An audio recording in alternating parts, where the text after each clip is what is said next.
Island on the 2nd of August 2021. Jeffrey Addison and Perry Fletcher talking about, at the moment, the history of the Whakamoenga caves, really. That's what we've started off. I've just done an extensive read of the archaeological dig done in 1961. For more recent times, different ones I've taken, elders and others. I've also had, experts like Nick Sapara, from the East Coast. He was an expert as a Maori on the styles and the expressions of Maori and rock shelters and carvings. But he was also a visitor to that cave. But his impressions too was on the whakapapa, and he confirmed the whakapapa for the cave. Who can produce the whakapapa? The clue of the whakapapa is the word kaiafa,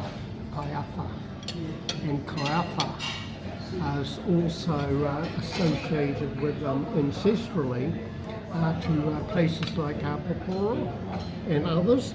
And you can find from Tuhua Point, you can find a connection in whakapapa going relating to the cave, and further around the side of other names. And so they and when we went on our little excursion, the walk that evening, I pointed out that there were names that go back nowhere around the rest of inland New Zealand, but can connect directly to the islands and or the island people like Tangaroa. You look for Tangaroas around any lakes and that are missing, but Tangaroa and other names connecting here are early Polynesian names, long before Tihoi. You know, you forget the tribal collective. The tribal collectives that came was about 1600. That's when the tribal lands with numbers of people that consolidated themselves to the lands and its resources.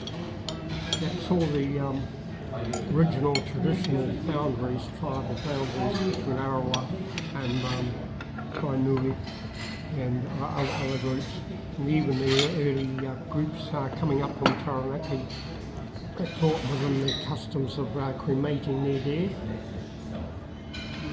So you have to have extensive knowledge on the whakapapas of the different tribal people and regions for the times and places to where you settle, like at Rangipo and places like that. Jared Regan pointed out in his talk, although he couldn't refer to the Rangatira Point, his lectures, they pointed out the work came from coast to coast, east coast to west coast, was more regular tribal movements of people that left their legacy of rock art and rock art influence. So you get a very Taranaki style of rock art up here, and a Taranaki wood carving style, Taranaki, as opposed to say Awa sort of fine thinking. And it's a different ones in their own time and place. And the cave represents different people, either hunter-gatherers or large groups, movements, more parting, or even tribal movements for consolidation in the areas around here. That can all be reflected, as I say, on the cave, the time capsules. What I found interesting was that there was obsidian found at every layer in the cave. It's obsidian flakes, which to me suggests that it was being worked in. And this is all obsidian from the nearby matā quarry, so it makes sense that they've took the stone in the waybacks and worked it in those caves. When they found it, when they found the source, they had no need to cart or trade or bring it in from places like Ware Island. Yeah. They had an equally good one. My researches into it in the field, for instance, much closer at the Puranui station, there was by the stream there a couple of terraces, and the terraces were full of obsidian plates, and even the old obsidian core. Not one plate was Taupo, or not far from the matā, they're all Mare Island, the whole lot. Helping the movement from people coming down the Rangitai and crossing over the hills to the upper headwaters of the Hawke's Bay, a movement going there, bypassing this area altogether, and probably ignorant of the obsidian sources. And so there's some other sites until there's been an exploitation and knowledge of the local obsidian at Whakamoenga Point, and suddenly you'll get both materials mixed, and then suddenly it'll be absent. So the absence of, say, the Mare Island obsidians at that cave, the other places around the lake, some of the earliest settlements will have Mare Island obsidian. So it's not what is at that cave, but what is, say, absent. That can tell you as to their movements.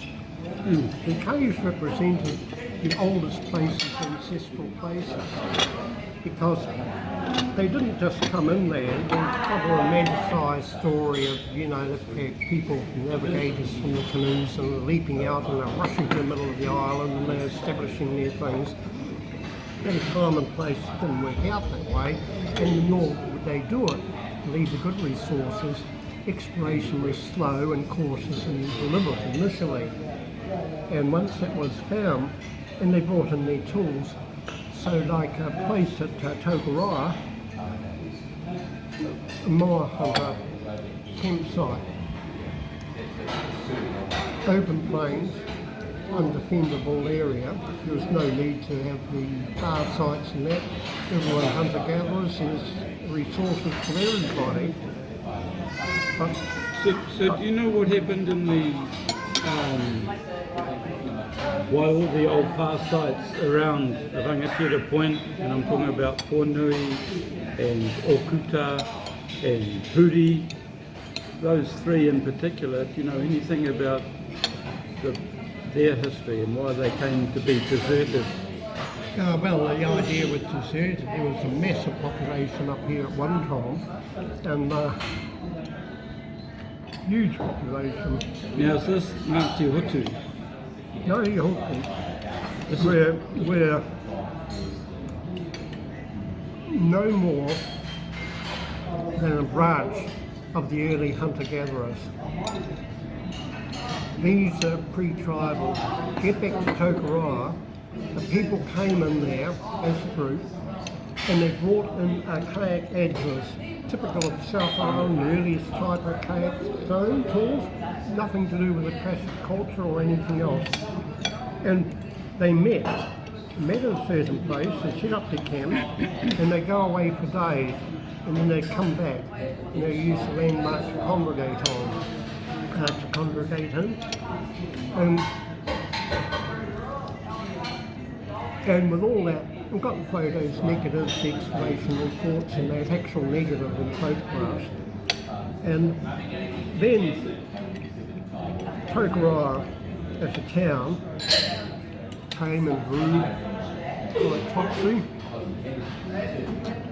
And when I was doing work with, quite a bit of work with Ngāti Rokawa, I was coming back one time from Kauru, the site there.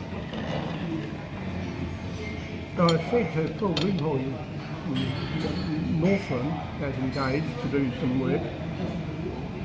I said to him, why is it getting all excited about a par of miles away here and something miles away there, and you've got the most strategic site that's the back door.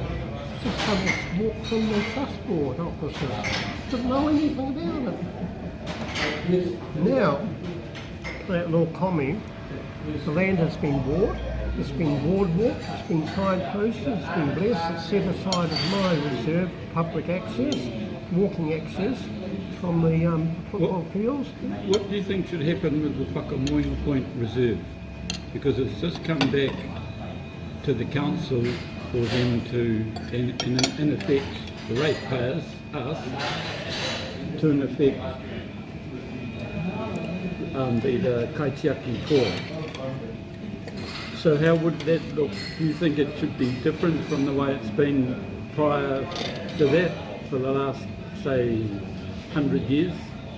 Well, that's come about with the me stopping them, putting a couple of houses here and there, and a couple of houses on top of the parcel. How did you stop that? Like, what's to stop them putting them there in the future? Is there a covenant on that particular part of the... Well, it should be reinforced as a condition that they had point. As they said to me, they could have sold it to the Americans and they could have shut the whole thing off. And that was all the arguments they had thrown against me. There's a whole history to do with this. As I say, anything I tried to do, the Department of Conservation, Tihoi Trust Board and everything else, no one wanted to know. Is that because these par sites weren't tū whare toa par sites, they were from an earlier time? No. So they didn't... No, many sites up here are not tū whare toa, and if the burial is not tū whare toa, they don't give 2 hoots of the goats under a boat. So that's my kind of question where it's leading to. So if they're not tū whare toa par sites, in fact they're sites that tū whare toa have participated in overrunning and destroying, who's the kaitiaki after that? Who's the guardian? The kaitiaki were, as acknowledged by from 1880 and the magistrates and that, the kaitiaki were the people up here. Many were Arawa, but not all Arawa tū whare toa. And there were some huge battles fought. Waipihi, battles other places, battle down just shy of Aratiatia. And in each case, we tū whare toa all got wiped out. So you don't want to know those histories. So par defences settlements, it's just rather ignored and put the actual context and history in. So many of the par are up and well in use right into the 1800s, even mid-1800s. And so why were they all abandoned in the western bays? Do you know the reason for that? Because at one stage it looks like there were major settlements there of people. Yes, but when I was with Tumu and Chris Jolly in the boat and office treaty settlements from Kuratau coming up, groups were those that were pointed out on the bus before we went on to Kuratau on the Western Bay side, and they came down to Whangamatā, and the chap said, oh, this is that, the chairman of the block. Didn't know anything. And all they had collectively in their mind was 2 parts, the entire Western Bay, 1 part Kuratau, 1 part Tihoi. Nothing in between, and that was to be presented to the Office of Treaty Settlements and the people there. That to me showed that the representatives, the historians and the well-paid researchers that for tū whare toa, you absolutely 0% to even acknowledge and be aware of the part on that there. So they went a little bit interested when I, even 2-3 weeks before, walked across the bluffs and that. Can you walk across the bluffs around Whakamoenga Point to the carvings? Have you done that before? That's how I did my thing, and I was asked and pleaded to get in touch with Brightwell Nose, and they just threw it back in my face. They wouldn't respond, they wouldn't reply, they wouldn't have anything. They had their own agenda, and that's why they missed out on the Okuta and all that knowledge and that. They were written to, that I knew different things and get in touch with me or let me get in touch So with you've walked up on the pass side itself. So that's how I come. measured it off like that was having the physical evidence that no one would produce, no one was aware of, that got the developers from standing. You say how I got the developers, it was these pussycats that call themselves agitators. They've never done the confronting. I've stood on top of bulldozers and raised the Riot Act and that. Then it gets back, or Perry Fletcher was driving through and destroying sites with a bulldozer. And that's how it gets distorted. Yes, misinformation. Yeah. And that's why it's so crucial for us to talk to different people to get different perspectives, because people have different perspectives, and it's just great if we can just hear them and therefore we can share them rather than, and it's so valuable that your perspectives are backed up with actual maps and site visits and things. It's not just, you're not just talking here, we've got frames of reference for what you're talking about. A lot of the sites being modified or destroyed have been through approaching Taupo time. And they have said at the Trust Board office, we don't know anything, so there's nothing there, no problem, do your quarrying, do this and that, and put a road here and there. And that's been another thing that I've had to override in the past. Override. And whether it's been roads or whether it's been even forest fire breaks. There was one forest break at Hallett's Bay, went across quite a few sensitive places, across the ditch path, and none of the local Maori came up with a single thing. Nothing, absolutely nothing. They didn't even know the Maori names of the streams. Well, that's just where we get some water from. And the reality here was that I got the Forest Service to hand cut a fire break. Hand cut.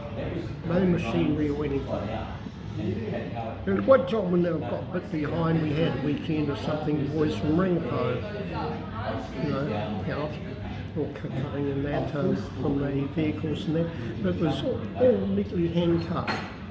Had the Historic Places Trust, and well now had the easy way out. They would just put a machine in and wiped out everything, and we'll see if there's anything left over. And that mentality is still holds today with developments and developers.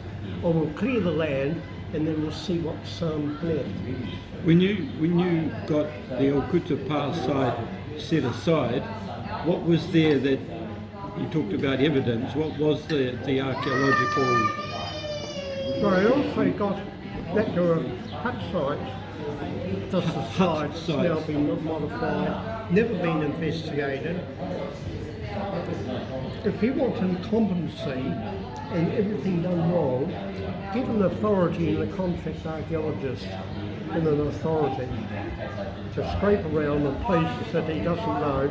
And so they've got the development, but the integrity of the car itself will stop. If some sensitive material just the side going above the other side of the cave is now probably all gone and lost. So what was that material? Oh well, there were two things I gave to the museum.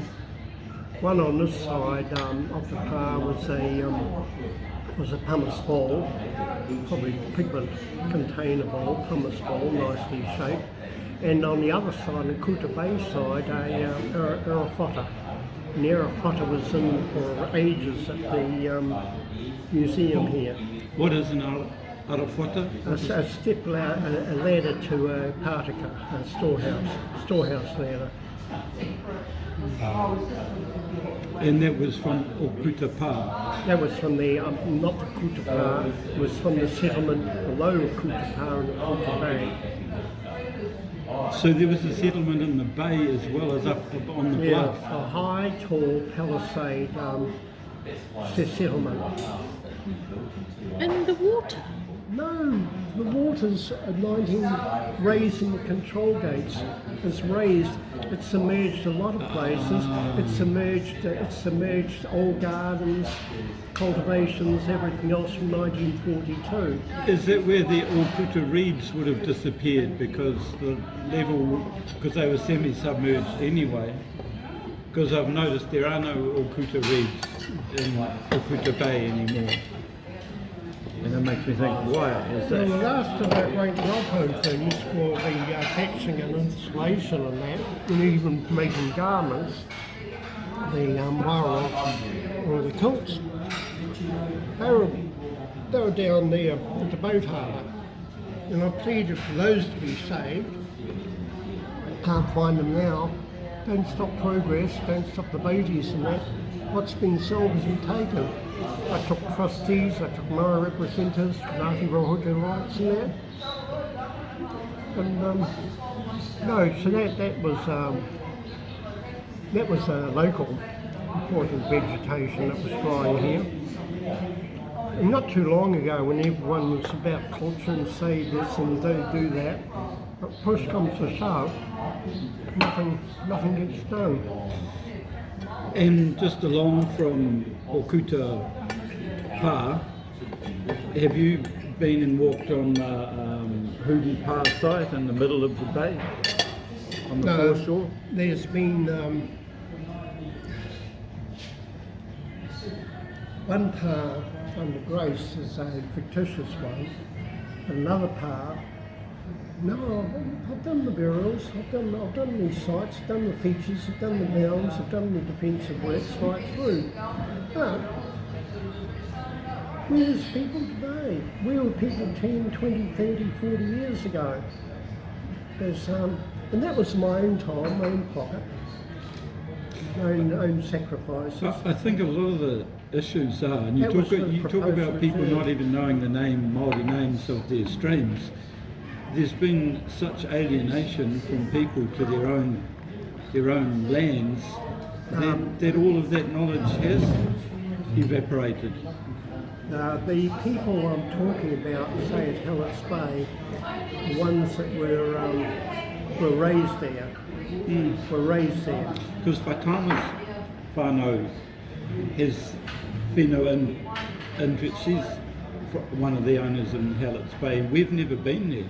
We've never set foot on that land in all our lives, so we're ignorant too. Every square metre I've walked, throw me anywhere around the lake, I've walked, I've seen it, I've consulted the elders and everything else, and yet you read in the paper, we'll get a working party to dialogue and inform and educate the boaties.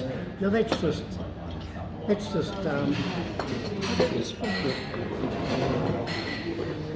you know anything about Mine Point and the history of the gold? Is it gold mining era? Yes. Can we just go back to what he was saying About him walking the land, and then working parties had been Well, they set up created. working parties that do absolutely nothing. It's blind leading the blind when it comes to any of these issues now. Trying to educate the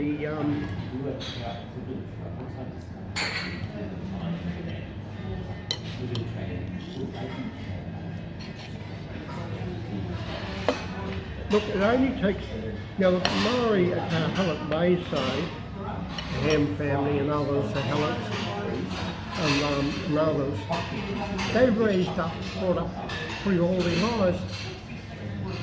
They still don't know the names of the places at their back doorstep because it only took, and it was a generation that was absent in the 1930s, there was no one living there, and then it becomes meaningless. Yeah. no value. So it's only one generation disconnect. And that's what's happened with pretty well most of the people in these districts.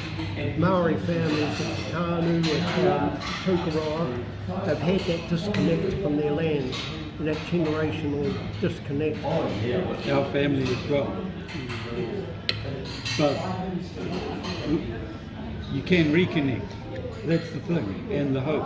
And I think people should always remember that. Oh yes. Our fires can be relit, you know, that's without a doubt. Now reconnecting, I spent 6 terms educating for a reconnect, and that was only one group. 6 terms. People expect to now walk onto a farm or go down or read something in a book and wants it instantly. And to reconnect is more than just the knowledge of the land, it's the use of the land itself. And the reconnect of the land, which is so hard now. Everyone's too busy. You get a certain hapu, last of hapu that no longer exists. And to even take them, let alone get into the whakapapa,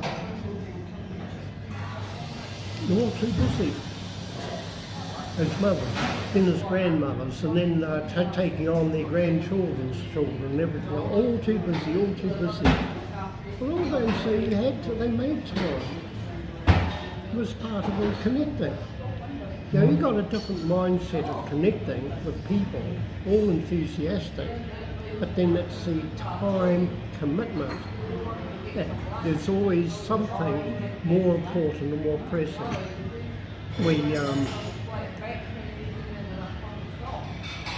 And that was before Facebook and Reddit and all our social media feeds. Well, people are relying on it so much now, so much. I still think it's really great to have digital recordings of things, and then you're not reliant on your memory and your transcription abilities of, you know, and taking things out of context. Well, term 1, someone was coming with a recorder. What were you getting? Stirring the tomato in that. And that only lasted 2-3 field trips, because the recorder's going to come back, and someone was going to do the transcribing in the office, and it lasts about 3 trips. Too much trouble. So it's not as if we haven't tried digital recording and the oral histories and everything else. The money's gone away to oral history. When it came to Ngāti Hotu, overall, from Hepi families, from Whanganui, Taupo, there was Pius, Hepi, Judy, and our others. And so they argued and got so much money for an oral history program. $100,000 run around and all recording that. Moses Murray Alders, and we're going to be part of it. And then they had a meeting.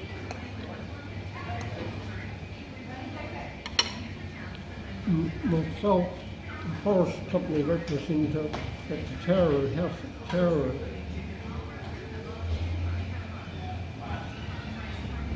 Murray came from King over 10, and he wrote the rule. And great oral history stuff. And I want to know about a couple of parasites at Taupō. They've done all the forest, all the Kimberley forest. And so we're told that every parasite from Tauranga right through to Manukino, every one had been personally built by their great-grandfather. Every pa site, they threw out hundreds of years of history, culture, everything else, and they were so adamantly with their family proof that their great-grandfather had built every pa personally, going back through the land wars and that. Anyway, we got over that lot. They had nothing to actually offer to show any pa or anything in the forest. But in the meantime, the forest company had given $100,000 to Maori, about $12,000 in maps. In 12 months, they thought they could bypass me, do something very clever, give them $100,000 in incentive and spend 12 months and plot all the places on these maps. So they took the money, they took the maps. Then after meeting, I've been driven back to Taupo, and the person said, oh, by the way, such and such a group has asked for don't wanting to do an oral history project. And I said, it wouldn't be so-and-so, would it? They said yes. They said, you wouldn't be asking for a couple $100,000. Yes. I said, well, 4 years ago they got the same amount. Now they've either done it or they've got to finish it. No need, I knocked that straight on the head. No worry, they went to Mighty River Power at the time and immediately got a cheque for it. Now the people, to this day, the ordinary Maori people and that, I don't think have got one whit of that project. This is a rip-off I'm personally witness to. And it's Yes, there's more than one example of that. Hey, you just made a reference before to a pa at Tihoi. My ears pricked up because we've just, as I said, found out that Whaitaima, her family has whakapapa to that at whenua. So what can you tell us about the Tihoi pa at all?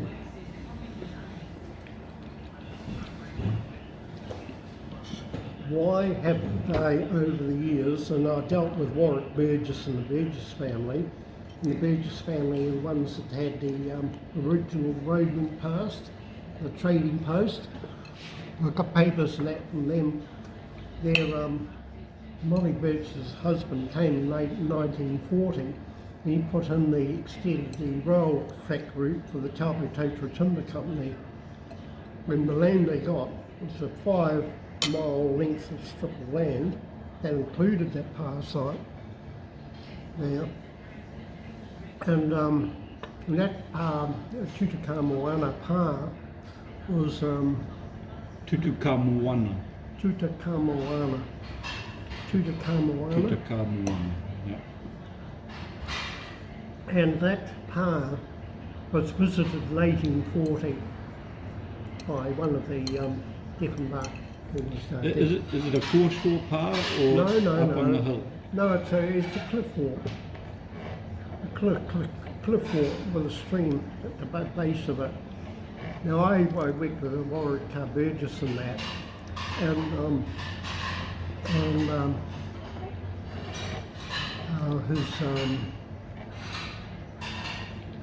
his brother had and one night I got a phone call from Warwick Burgess about 8 o'clock. Could I come and see me? So he came all the way from Tihoi, saw me, and he said, on the hill next to, because they had the sawmill, then they had the pa in the background, like in Grace's book, and then on the right there was another hill. It's the same height, but not a cliff thing. It was just a rounded part of the country, and he had a 60-year-old Douglas firs growing, 60-year-old, and it was about 60 years old, and there was about 50 hectares of all this Douglas fir, all ripe for cutting and that. Well, Warwick said to me, he said in 1 week, that particular week, he had 3 groups of Maori come quite separate to each other.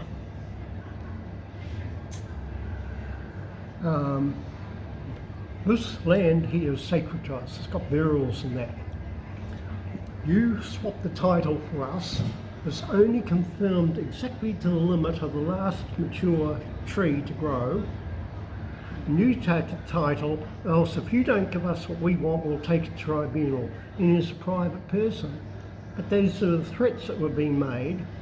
And then another group would come, another group, 3 groups, all wanting the same thing. One was prepared to give them compensation from the trees when they cut the trees, so much on sacred burial things that there was no information before that. And so he just said,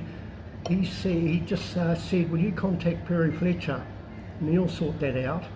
And they all melted out away as quick as they came. They had no intention, there was not one scrap of land that was sacred. They couldn't give 2 hoots about the Tutankhamun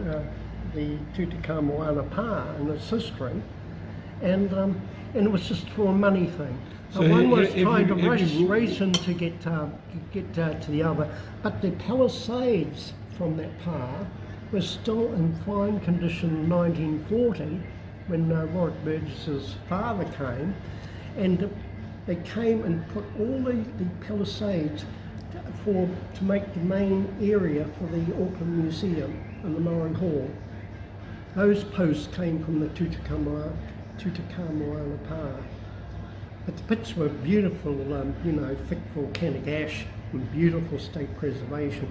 You went down into the narrow entrance and you stepped down, they cut a step, out of the thing, you could step down into them. And I did the measurements and plans and that, the recording that site. But the history and the Maori history and that, all lost to this day. Why isn't all these eager people trying to get the artefacts and trying to get this and that?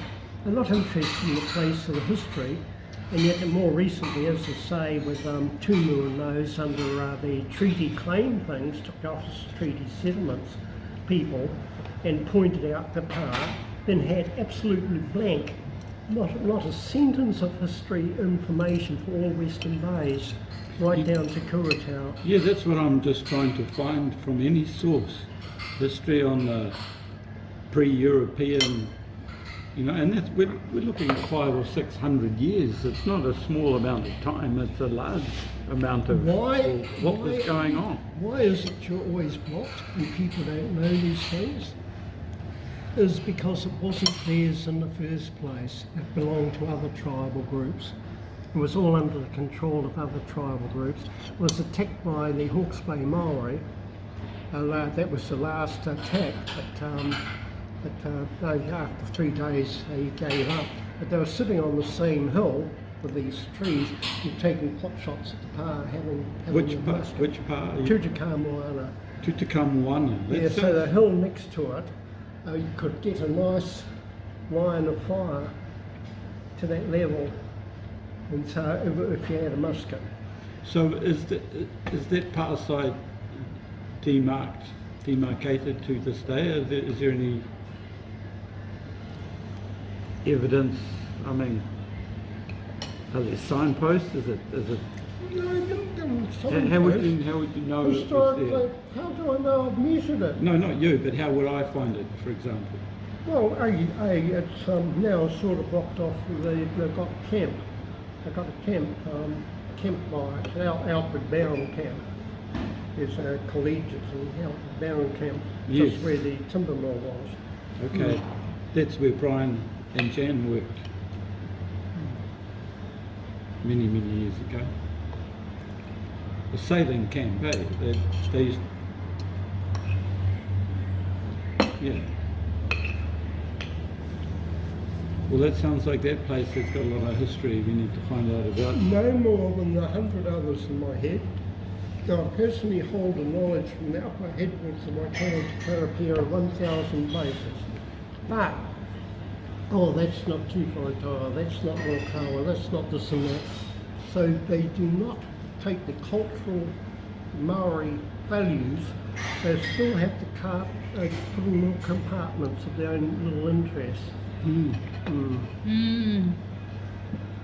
When I first came here in the 50s, about 3,000 people, as I say. The Maori there, all excited, and wouldn't move out their little 100-acre block, a little area of title. They'd been just reduced to it, and having lost everything else, they weren't interested in speaking about it or anything else. A lady would take me to a pick or Oranui, just for a little right of preserve she had to cut it and go away. But they were just indifferent to the rest of the land and how they tribally connected and everything else. And it's this tribal disconnect, a good effect, because Tuwharetoa, they're looking at Tutakamana Pa, and the fences to Momo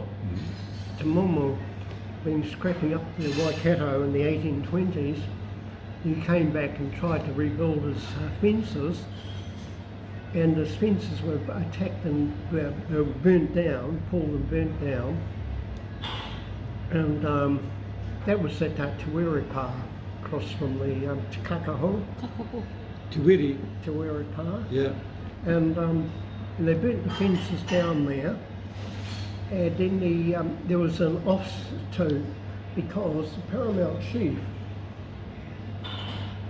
down the Mananui, he wanted to get all these lands, but he wasn't going to, because Tuwharetoa had so many hidings in the past, he wasn't going to commit himself once again there. So what he did, he went to with a large group, and they attacked the mainly dispossessed a lot of the Maori at Hawke's Bay, down there. And at the time, Pui had come right to the top, down the east coast, north of Hawke's Bay, and he basically ransacked and depopulated the Maori in Hawke's Bay. And when he came back, that was why partly retaliation was the attacking of Tutakamana Pa. They had a force of 700 people, but they couldn't attack it, they couldn't overcome it, despite a few pot shots. And then went back to see Mananui, please explain that Tihoi can have all these lands up here, as long as you leave me alone. And so when they went back, and Mananui saw that things hadn't gone well with them, he then sent one of his wives, who was related to them, out to negotiate. And when he saw they went knocking her on the head, and that, he came out, on the man, oh, we want a bit of Utu. He said, there's a group up at Motuapa. You can go and smack those lot off, but just leave me alone. And his idea was to depopulate whole areas so he could then possess them without fighting. That was his military strategy in most of these places. Well, when it came to the Maori living at Tutakamana Pa, they were mostly Ngāti TeWhare. It's you, Plum. Yes. It's Ngāti TeWhare. Yeah. But the mana came through there, came through her marriages, direct line of through Tia, and that was only part of the mana they got. So Parakawa in her own right was up to lay out land and claim land as a woman. She was Terangi's oldest daughter, firstborn. So that is to get the fast son, Te Rangi Ita. Te Tetawha, they first, who lived in at Lake Rotorua. Yes. And First. his mana, look, there's a cursed book called Tuhua. His mana mixed and distorted the history so bad, but he had the mana of ancestral right, and they locked him in as part of Tuhua. Never worked.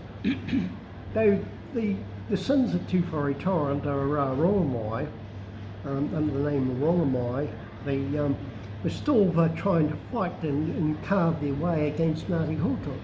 How come a first part of the Tūwhaitaira lot, he was living comfortably at Rotorua when they're trying to fight their way through to claim land? He already had the land by right, and ancestrally then he came back, Ngāti Apa possessed him, and he came up by right up to Whakamoenga, and he had the ancestral right of all the Western Bay side.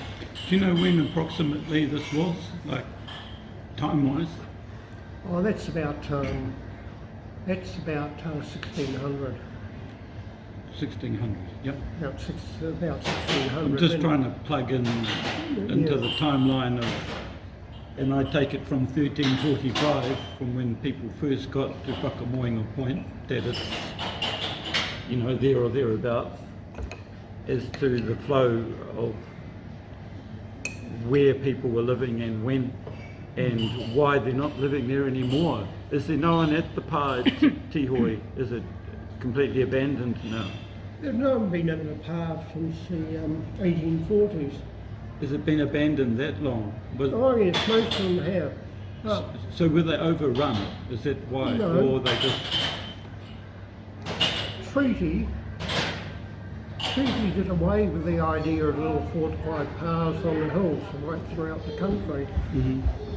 The treaty did away with all that. The musket land wars and not the musket frog wars and that were all over and gone. In the past, no need to live up in the hills and that. You could then start cultivating, using the land more openly, and took a wee bit longer inland. But the pa had their day overnight. Many were just abandoned, or you might have had Urupa and that, and then more recent day marae set up in the vicinity, on open lands, you know, from there.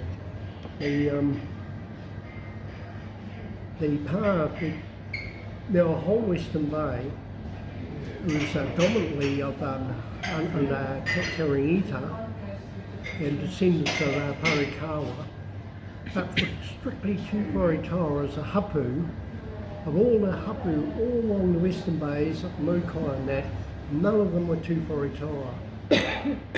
None of them were Tūwhaitaira. Tūwhaitaira now says all ours, but there was only one hapu that was directly pure to Tūwhaitaira, and that was Moi, Moikino, Ngāti Moi, M-O-E, Moi. I haven't heard of that. I've never heard of it. No, and this is why our history's been so thin, and all that's all Tūwhaitaira, that's all Tūwhaitaira. Rakawa will say, oh, that's all Rakawa, that's all Rakawa, and the overlaps, and a lot of emotion, and no very little fact. But the Urupa at Mokai, half the people up to World War I are buried near Tihoi, there at the Kakaho area, and half the families are both sides to the old settlements. There was a big settlement there at 1850s, large settlement by the Kakaho there. It's all been farmed and modified and gone away. And what abandoned that settlement was Te Koti come, and under the watch of Tūwhaitaira, who was carrying his father's policies, was to sweep the areas of the Te Koti's followers, sweep the settlements and the areas to one side. So again, to leave the thing vacant. To get back to Momo's time, Momo, 1820s, he came back, and then the people that stood up to him were refugees from the musket period from Makoia Island. You know the great slaughters at Makoia? Yeah. And so many of the refugees, Mananui said, oh, there's no one up at Tihoi, you can come and occupy it. No one was there because Momo was musket and his people were scrapping up north of all the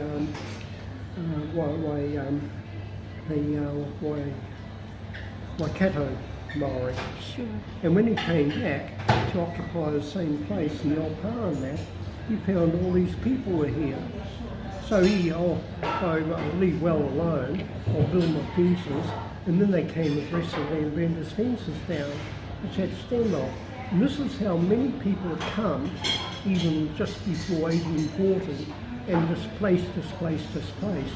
And where they could hold the land from the signing of the treaty, later on, they were the only ones that the land courts were listening to. Occupation as 1840 rather, occupation from then on. Never mind you were somewhere else for 500 years. That was all the courts were interested in, who was occupying at the time the treaty was signed. And so that gave, particularly for North Maori, Maori in the North Island, a lot of confusion and displacement. And many of the people from Te Rauparaha's time were coming back in dribs and drabs, right from about the 1850s to 1870s, still returning.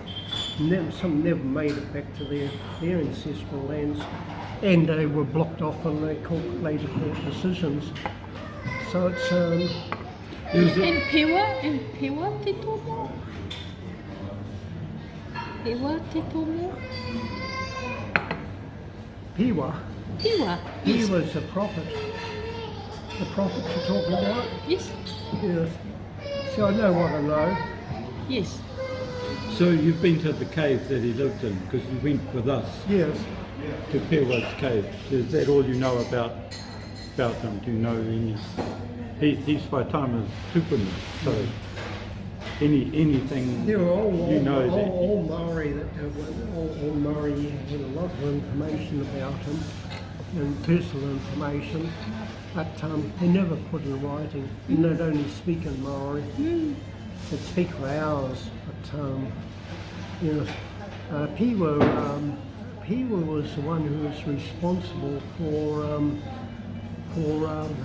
setting up, along with Hitui Taparata, who's considered a rebel, renegade, at Mokai, and consolidating the lands and that back to Mokai. And he did away with a lot of the, let's say, dark side of Maori occult beliefs. And because they're getting pretty carried away by the 1880s, 1890s. They're even reviving human sacrifice, trying to practice a human sacrifice. So he was the one that knocked that on the head, but it had to be a challenge because Horonuku had come up.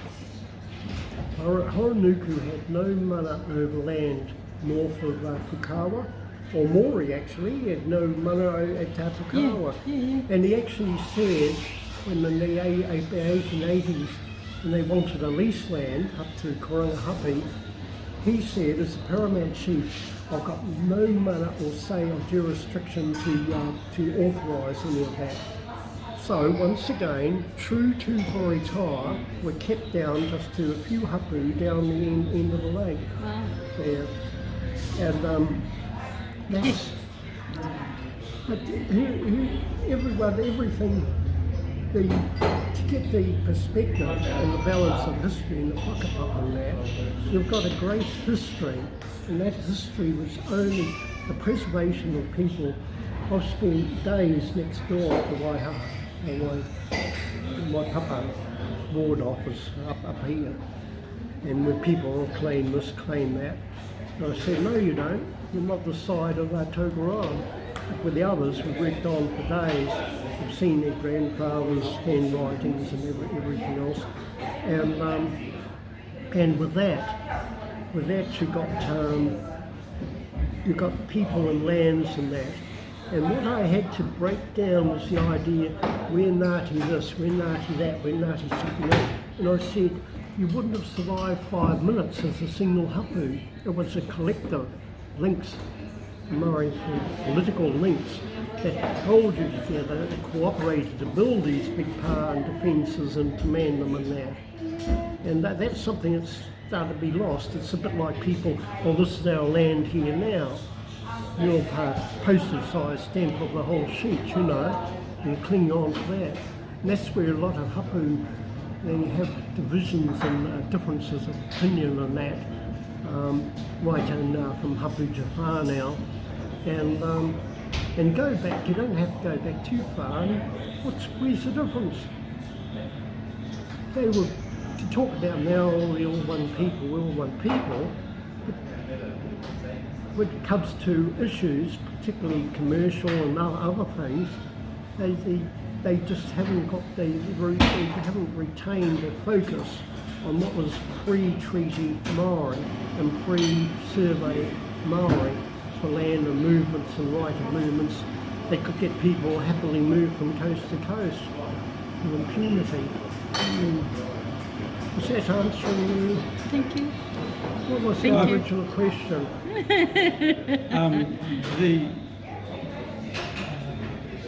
Here's a question out of the left field. Motu Taiko, Yes. one of the most intriguing and mysterious islands, Which has which been has a, I don't even know its history, but here's a question for you. This is something I've been told, is that on Motu Taiko there is a stone floor belonging to a very old house that's completely unlike other houses around the day because of its stone floor. Have you seen that? Is that true? No. Is there one there? When we did our political correctness thing, after everyone ransacked it, it was all tapu, can't go on, can't measure it, can't take a photo, everything tapu. Several years ago, someone went missing off a boat.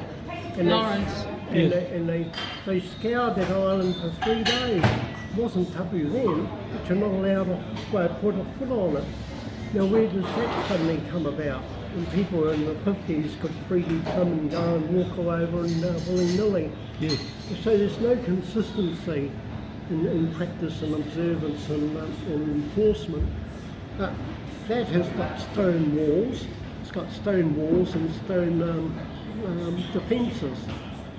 Motu Taiko, Yes, stone walls. yes. But no, people it's tapu can't do it, and they control and they create the ignorance. When they say that's tapu, they're saying I'm 100% ignorant of it. I'm not going to let you know I don't know anything, so I'll just say it's tapu, and that's one of the ploys now to not have these things even photographed or measured. So you've seen stone walls there. Are they like just worked stone or just? Defence of all place took place up. You know, like you get dry stone walls and that the farmers and that have Yes. in England, South Island, everywhere. Yes. Yeah, but these walls all been put up a couple of metres or so as defensive works. So what's the stone over there? Is it not like pumice or is it? No, proper volcanic rock Wow. So it's all from the island itself. from the island itself. And they're level and clear, and you've got big pits, storage pits in there. All burial. What's it doing having storage pits in there? And what are walls for? That's not something that you Defensive. use an uru part for. I've never seen that. No. That's for the living, not the dead. That was a defensive island. It was an island fortress. Mm. I went to ski part on the west side, straight up, and met with stone walls and defensive works. And the two places that you could pull up a canoe and start climbing. No, we don't know the next of anything these days, and people say, oh, this is another culture and that. People won't get out the concept of the what Captain Cook's artist wrote. So do you think, I suppose it, I gave a lot of information, photos and everything to Maori that came knocking on my door, including Chimani Apoto. And then when they went to the island, they got Trevor Hosking in his doggery old age, half lost his mind, out there, never included me. He didn't give them a thing. They buy free with my information and they hold it, and somebody said, oh, we want original photos and that. I said, I'm not going to give you original photos from 1950s I've got. I said, I can give you copies. We don't want copies, we want original. I said, And are you going to share those photos with 400 other owners? Will they go and say, oh, that's an ancestor Goldie painted, we want the actual painting? You see how the mindset in the blocks, not the gratitude of the sharing and the rest. That's why, well, God, I can even narrate in my head, 3-volume work. No, they pay people for absolute nonsense that's been made up on the hoof. But they don't. There's something wrong today in the society with the education, workshops and everything else. There's a missing dimension, and the young people got the wrong end of the stick completely. They're not looking for themselves, inquiring, investigating for themselves, and they're just taking anything that they can come up. They're doing their degrees in the Wikipedia and that, and they're never walking one metre in the fern. Now Tihoi is an interesting name, matā to turn aside, and that came about with the storming and attacking of Punui Pa here. I don't know, I haven't heard of that part. What was the name? Tihoi. Tihoi. Yep. Tihoi Yep. came about the inland armies that came over to attack Punui Pa here. Oh, Pōnui. Punui Pa. Okay. So Tihoi attacks Pōnui. No, Tihoi was the track they took Ah, inland. They attacked Punui by Camus, by Waka, and they had an inland army to come. And the trick the inland army took, so attacked by lake and attacked by land, concerted attack on the Punui Pa here. And that's where Tihoi got its name, to turn aside. And it came right around inland.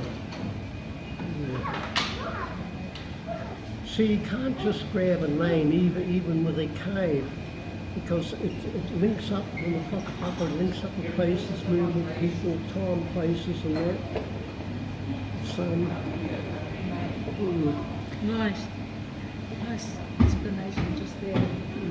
Because we learned that with going out with Gerard, because we just became fascinated about the rock art that we saw at Taupo. And Gerard said, it's actually more. You've got to keep looking around. It's the people, the places, the time, the rituals, all these other things happening. And so I guess I've learned, since knowing that, about it's a whole sphere. It's a whole sphere of information. It's not just the little bit you can see. that's why I held back to the get a sheet of stamps and just grab a single stamp off the whole sheet. Yes, exactly. Yes, I get. We Or just- a jigsaw, like a jigsaw puzzle more Yes. than Yes. sheets of duplicated It stamps. feels to me like I've got a few fascinating pieces of a very rich jigsaw that's got many missing pieces, but it's still very intriguing to me, and any piece is a piece more than no piece, if you know what I mean. Galloping through this, just before the ice forms. Giddy up, giddy up. Notice how the old people had me in the 1950s. You'd think, what's that got to do with this? What's it got to do with that? But if we listened and concentrated, suddenly that one little thing you're asking, everything all falls together. It was the old way with the oratories and that they had as well. Yes. But Yeah, the young people, they just want an instant answer. What's this? Give me an answer. Boom. Don't worry about context or anything else. So do you know much about the Kaimanawa Wall? Yes. Go online, you'll see my name. So that's different to the walls at Taupo in terms of the ones at Taupo are man-made. It isn't. It's a natural feature Yes. of cooling volcanic rocks that split, as they're called. Yes. In my original report, 4 years before the first reports came in, was with some of the Department of Conservation. Funny, they never mentioned that they'd been there 2-3 years ago with me and had it all fully pointed out and explained before it became, got its notoriety. And as I said, with that, way back, I never saw it as a wall, I just saw it as a natural feature it was. It's like the Emperor's clothes.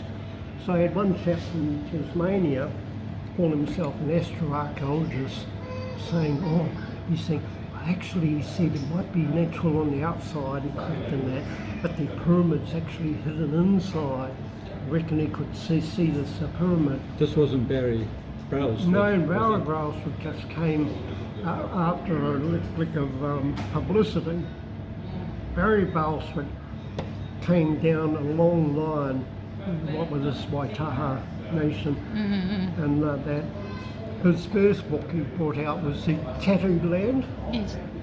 I've Very, read them. very, very good. Yeah. Michael Trotter, he did a lot of work under Michael Trotter, and became curator of Temporary Museum, Michael Trotter. But Michael Trotter's again one of many who stayed with me at my place and showed him field. Sheridan Regan, I opened his eyes to new aspects. When he went to Australia, it was the Aborigine thing, and he was with the Aborigines in the ranges and in the middle of nowhere, hundreds of miles of desert.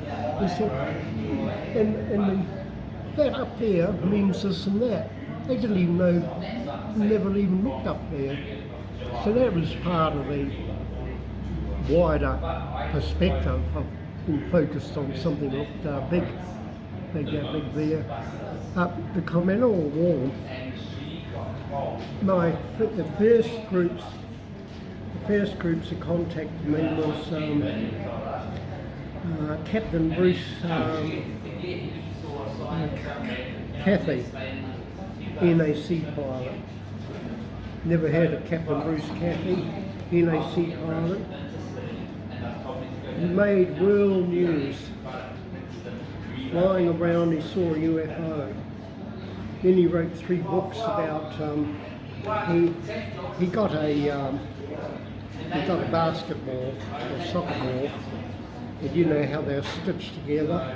Then he used that and he superimposed a map of the world, and he had at each point would have been a UFO signaling base, whether it's in the sea or not. So he put harmonic books out, and harmonic 33 I think, and different things. And he wrote about 4 books, but he contacted me because he heard about this mysterious wall in the Kaimanawas, mysterious wall. And I thought, what the hell's he going on about? Well, I went out, couldn't see anything, I went out again, and I was walking past this flaming natural thing every time. I used to walk past down the road hunting and that years ago. I saw it for what it actually was. And that was years before this latest thing, mysterious wall and that. Speaking of mysterious geological features, the stone circle that's now up by the roundabout at Whariwaka. Do you know anything about that? Yes, archaeologically? Yes, I supervised the placements there. I've got the actual plans and drawings when they subdivided, and I removed a lot of the stones and I replaced them.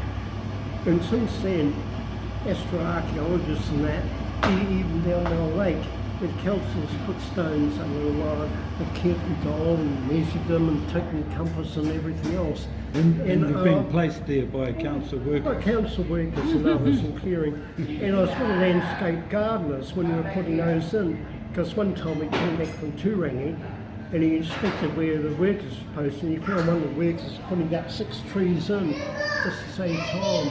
So I was with them when they were jumping up and down about, you know. So the rocks weren't in any kind of formation? No.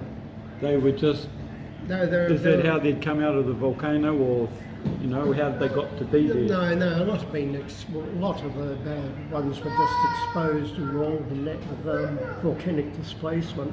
Because they're meant to be part of a sacred circle, Yeah. for which there's a portal in the middle of that Yes. takes people. One of the things is that, and I've got a report by one of these people doing these measurements. He sent me from Auckland Uni. Look, there's an article in today's paper, and the latest thing is you may as well close the universities down now. Anything with the name science, because the word university isn't what the latest people wanting to interpret about that. But no, most of these things have only come up within about the last 30 years.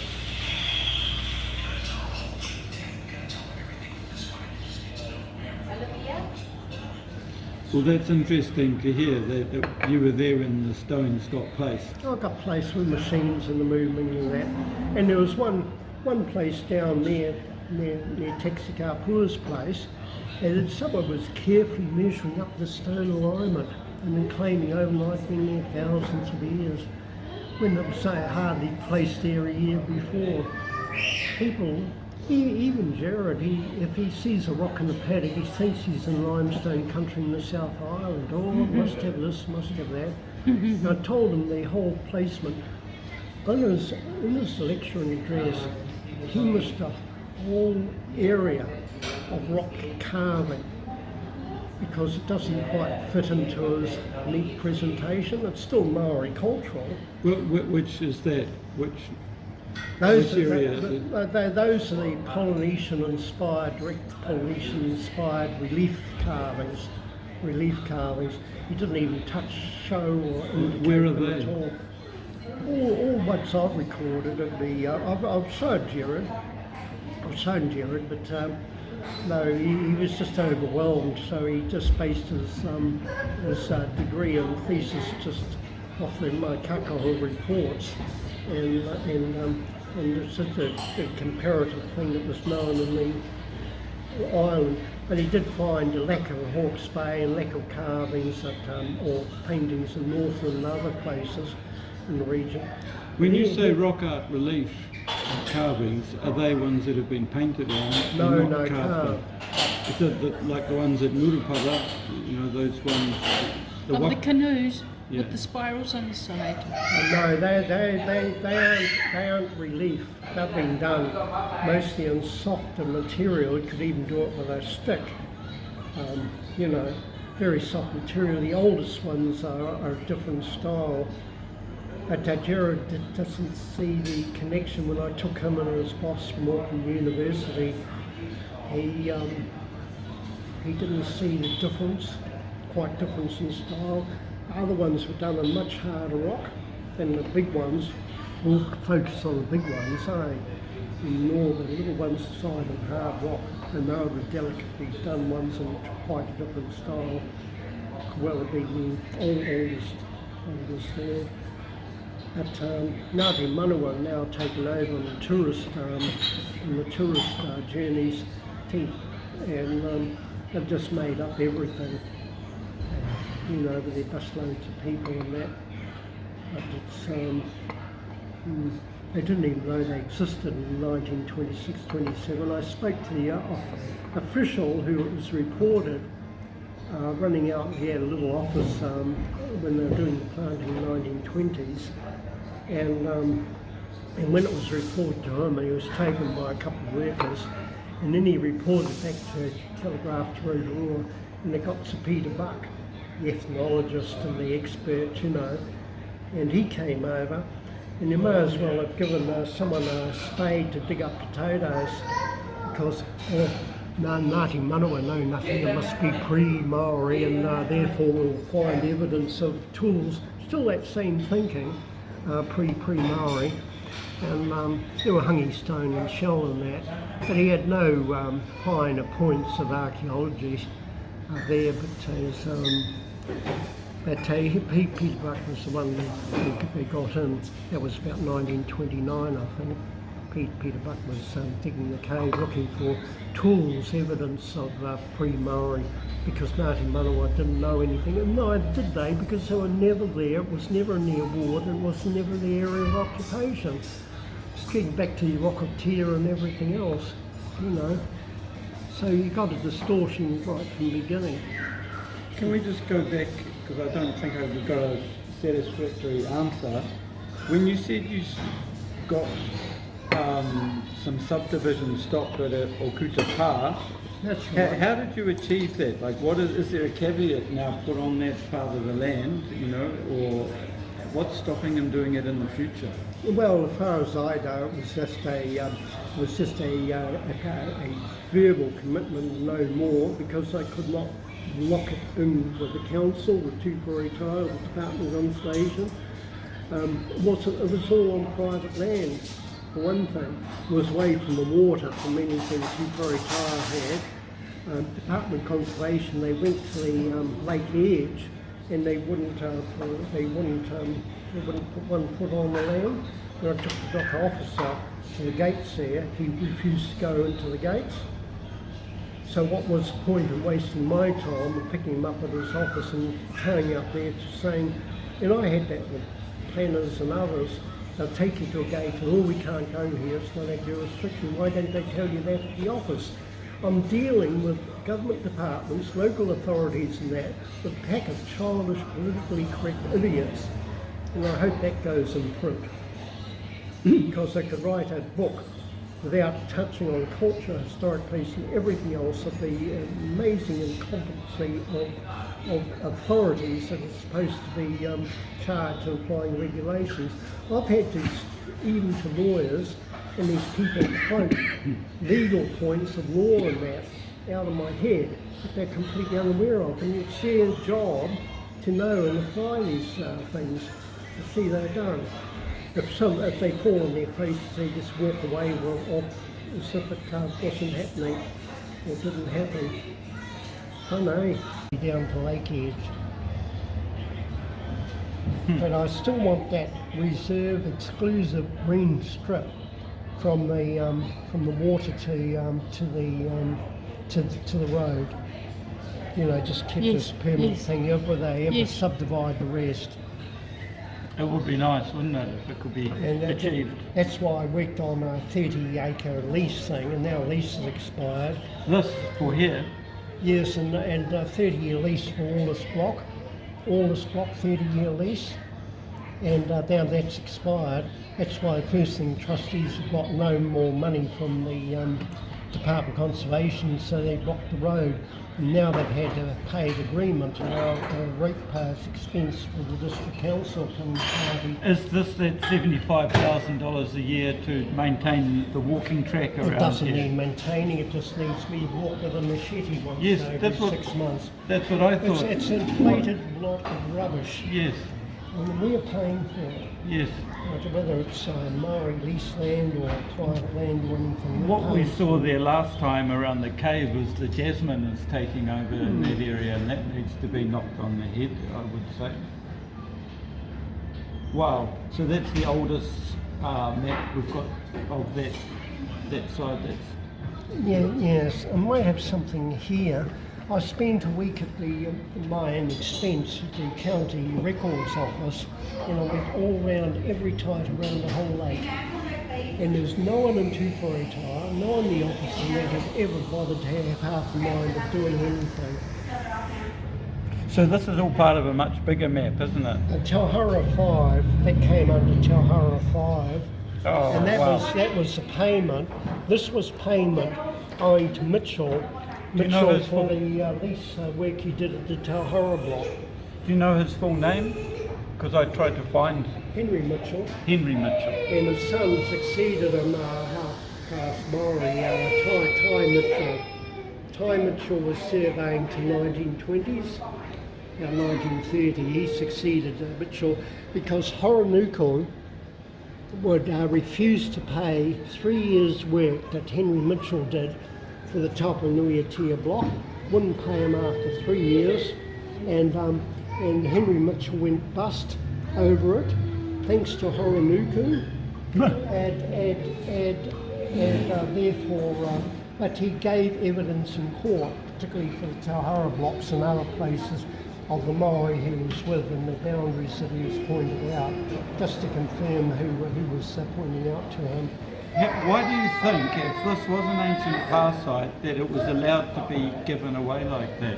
No, it wasn't. It was a sort of a policy, rob P to pay Paul, and when survey payments were owed, the Tauhara lot refused to give them anything, and so they took 50 acres here as reimbursement.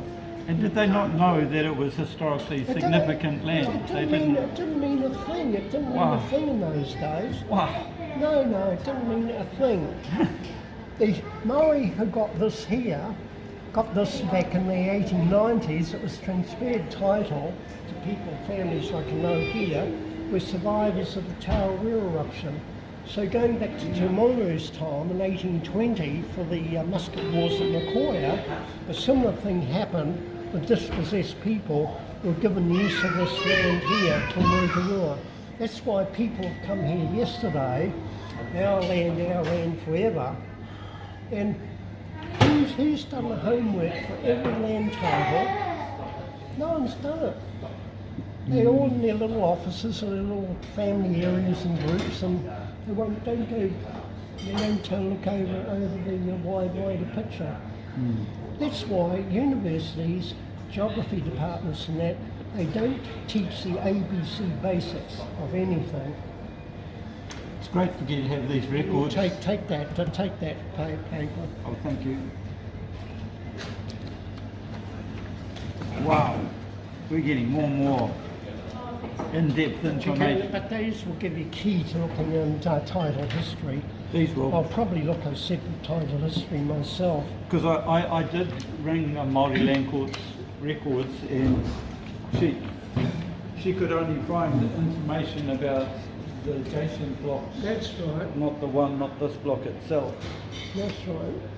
And as I say, I've worked on both sides of the counter at the Māori Land Court. I just want to say thank you again, Perry, for your time today, and I really look forward to seeing you again. Well, it won't be too long. It's Good. going to be tomorrow morning. Okay then. Okay.